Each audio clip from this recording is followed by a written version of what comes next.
We are at the New York City Horror Film Festival, and who do we have with us? My name is Stefano Pennisi. I'm the writer and director of the short film Don't Forget to Smile. So, what is Don't Forget to Smile? Because I smile. It's like a supernatural horror short film that's a proof of concept of a bigger film about an Instagram account that starts to follow someone, and it takes pictures of them, and it gets closer and closer and closer until you have to see it to find out. Something horrible happens, otherwise, it wouldn't be a horror film. Probably. Yes. Yeah. Exactly. But yeah, it's like a labor of love. It was something that came to me kind of quickly. And as soon as I came up with the idea, I just loved it. And I kind of stopped what I was doing and I was like, I'm going to make this. And so, yeah, I got a great team together. We made it very quickly and I'm very happy with it. It's been doing very well on the festival circuit. And so I really am excited to see what happens next. Are you planning to get budget so you can do it into a feature? I am, yeah. It is a proof of concept, so the plan is to make it into a feature film. So if you know any financiers, let me know. But it is, yes, it's very much a proof of concept, but it also stands alone as its own film. It plays like the beginning scene of a movie.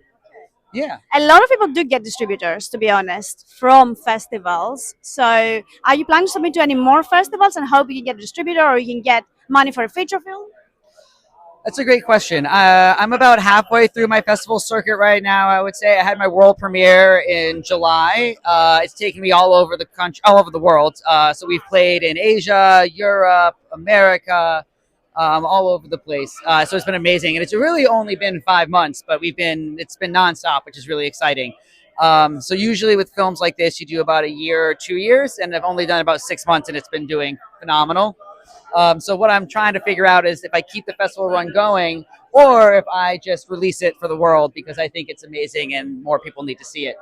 But I actually want to bring a very special person to be interviewed, the lead actress of our film. So I'll let Sabrina come in and introduce herself. Hi, I'm Sabrina Schlegel-Mejia. I'm an actress in Don't Forget to Smile. This is my director. So, tell us what's your role in the film? I'm the lead actress. I play Regina. What do you do in the film? I act in it. My character's alone at home after a few of her classmates have passed away mysteriously. And I won't say any more because you have to watch the film. How did you get cast of this film and why did you want to do it? I got an audition through very classic way. My manager sent it in. I auditioned for 2 parts. I taped myself, and then maybe like a week later, I got a call back, and then I met Stefano, and yeah. It was a very easy decision. She's incredibly talented, and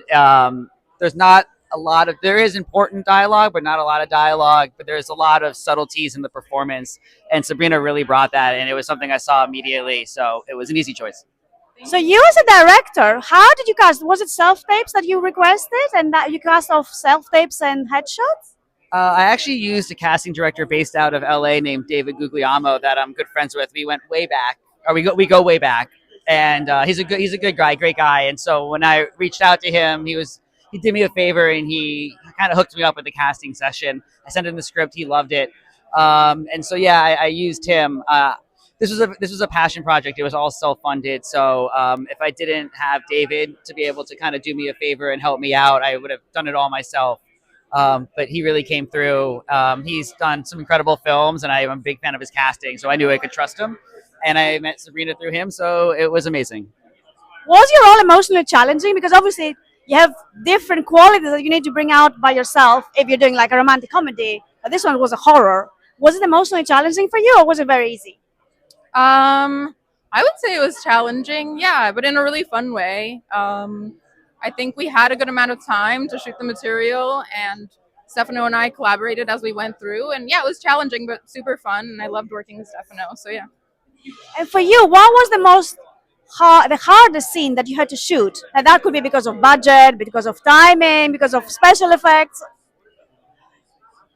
Honestly, it was. I mean, the majority of the film takes place like in the bedroom, and I would say if you once you see the film, it's once she returns to the bedroom, because even though like it's pretty quick and not that much happens, there's a lot of suspense and there's a lot of buildup, and just kind of making sure you're capturing all of the suspense in like an evolving way, shot by shot by shot, and kind of building that out. And we had a technical difficulty, we'll call it, with something that was going on outside.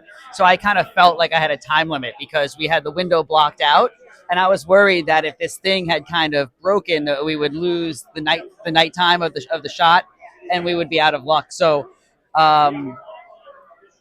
that pressure was really tough. While making sure that like Sabrina had the time and the space that she needed to like kind of really perform in this climax. Because even though, for me, even though that's not the final moments of the film, it's that moment when she's back in her room when I think it all really kind of, in a way, comes together. And so it was important to really make sure that landed, shot for shot for shot. Yeah. And what are you both planning to do next after this film? Lots of things. I'm auditioning and working on a few indie films. Gonna shoot another horror in January in LA, which is gonna be fun. And then Stefano and I are gonna plan on working on a lot of things as well. Absolutely, yeah. I mean, we became very good friends by making this film. We were constantly talking about ways to collaborate. I would love to keep working with Sabrina. I have some films that I'm writing and developing. So I couldn't tell you specifically which one it's going to be next, but I have multiple things in the works. And so it just depends on which one kind of takes off first. But expect the two of us to be partnering up very soon. Watch this duo then. Thank you so much. Thank you. Thank you. Thank you. Thank you so much. Thank you. Appreciate it.